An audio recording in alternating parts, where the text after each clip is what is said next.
গায়েবী অনেক কিছু শুনেছি, কিন্তু গায়েবী মামলা হয় সেটা কিন্তু আপনারা হয়তো আমরা শুনিনি বা আমরা দেখি নাই। আমরা এই সরকারের আমলে সেটা আমরা দেখেছি। ছাত্র জনতার আন্দোলন গণ অভ্যুত্থানের জন্য আমরা সেটা প্রস্তুত করেছি। গত 15 বছরে মোট 3 বছর জেল খেটেছি। আমার নামে কিন্তু 329টা মামলা। আমরা যদি বলি 2008-এর পরে যে নির্বাচন হয়েছে, সেই নির্বাচনের পর থেকে আমরা কিন্তু মাঠে আছি। আমাদের মাঠের নেতাকর্মীদেরকে দুঃখ দুর্দশার কথা বলে যদি আমি শুরু করি, তাহলে হয়তো আপনার এখানে আজকে শেষ হবে না, অনেক টাইম লাগবে। তারপর আমি বলছি যে 8-এর নির্বাচনের পরে ফেসিবাদের যে উত্থান বাংলাদেশে হয়েছে, তারা যেভাবে আমাদের নির্যাতন নিপীড়ন করেছে, সেই নির্যাতন নিপীড়নের আমাদের অনেক নেতাকর্মী জেল খেটেছে, গুম হয়েছে, হত্যার শিকার হয়েছে, নির্যাতনের শিকার হয়েছে। এবং আপনি জানেন আমাদের 60 লক্ষ নেতাকর্মীর উপরে মামলা হয়েছে। এই দেশে একটা নতুন অধ্যায় সৃষ্টি করছে এই ফেসিবাদ খুনি হাসিনা। সেটা হলো আমরা গায়েবী অনেক কিছু শুনেছি, কিন্তু গায়েবী মামলা হয় সেটা কিন্তু আপনারা হয়তো আমরা শুনিনি বা আমরা দেখি নাই। আমরা এই সরকারের আমলে সেটা আমরা দেখেছি। তো যাই হোক,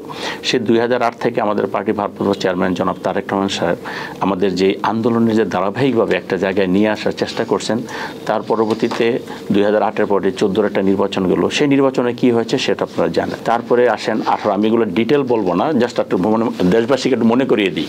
সেটা হলো 2014 নির্বাচন গেল, 2018-তে নির্বাচন হলো। সে 2018 নির্বাচন ছিল 30 তারিখ, কিন্তু সেই 30 তারিখের নির্বাচনটা কিন্তু 29 তারিখ রাত্রি হয়ে গিয়েছে। তারপরে দেখেন আসলো 2024-এর নির্বাচন।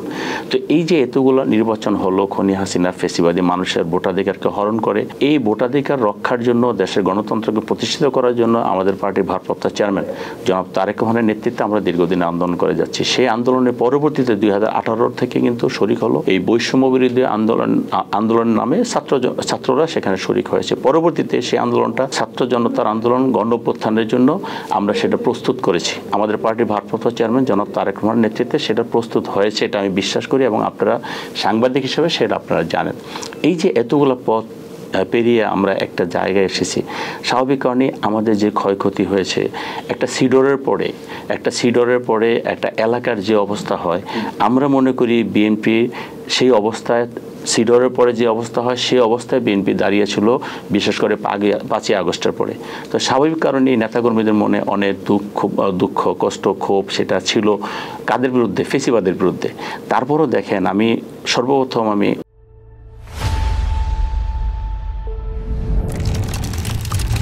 ধন্যবাদ জানাই আমাদের পার্টির ভারপ্রাপ্ত চেয়ারম্যান জনাব তারেক রহমানকে। সেখানে তিনি কি করেছেন, আমি তখন জেলখানায় 5ই আগস্ট যখন জেলখানায়, তখন আমরা মেসেজ পেলাম যে 5ই আগস্ট জেলখানায়। এর আগে একটু যেতে চাই যে এর আগে কিভাবে জেলখানাটায় গেলেন? এর আগে আমি এই গত 15 বছরে মোট 3 বছর জেল খেটেছি। তো সেটা হলো আমি 12-তে পার্টির মহাসচিব মির্জা আব্বাস, সাদেক হোসেন খোকা সহ প্রধানমন্ত্রীর কার্যালয়ের সামনে 2টা গাড়ি পোড়ানোর মামলায় আমরা সেখানে জেলে গিয়েছি একসঙ্গে। সেখানে ছিলাম 7 মাস।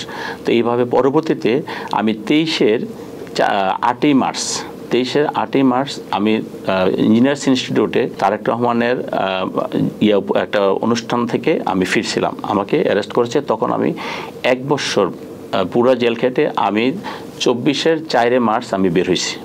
তারপরে যাই হোক আমি ছিলাম, তখন আমরা বাড়িতে থাকতে পারিনি, আমরা পালিয়ে ছিলাম। পরবর্তীতে যখন ছাত্র আন্দোলন শুরু হওয়ার পরে আমাদের উত্তরাতে আমি ব্যাপকভাবে আমাদের নেতাকর্মীদেরকে সহযোগিতা করে আমরা ব্যাপকভাবে আন্দোলনটাকে একটা জায়গায় নিয়ে আসতে, যৌক্তিক একটা জায়গায় নিয়ে আসার চেষ্টা করছি।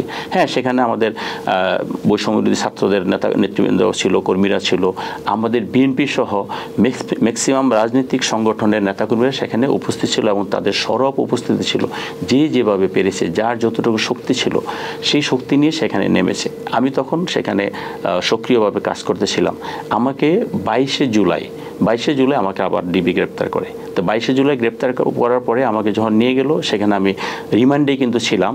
আমাকে রিমান্ড থেকে 2 তারিখে আমাকে পাঠানো হলো জেলখানায়। তো আমি 22 তারিখ থেকে 2 তারিখ মধ্যে রিমান্ডে ছিল।